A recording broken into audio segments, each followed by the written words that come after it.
How to add the nearby friends on Snapchat. Hey guys, welcome back to the channel. While previously Snapchat Map allowed users to see the nearby friends, however, currently that option is not available.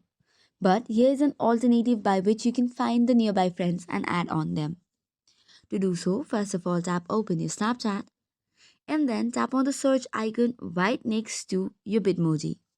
Now from here, write in or type the name of your location from where you want to add the friends.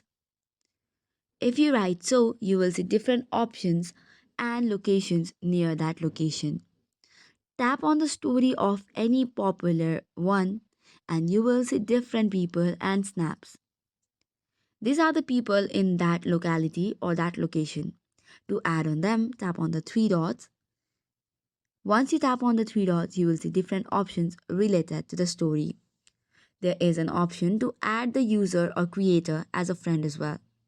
So you can simply tap on the add button and you have successfully found the nearby friends that you can add on. This is all for today's video. For more such contents, do not forget to hit the like and subscribe button. Thank you and keep watching.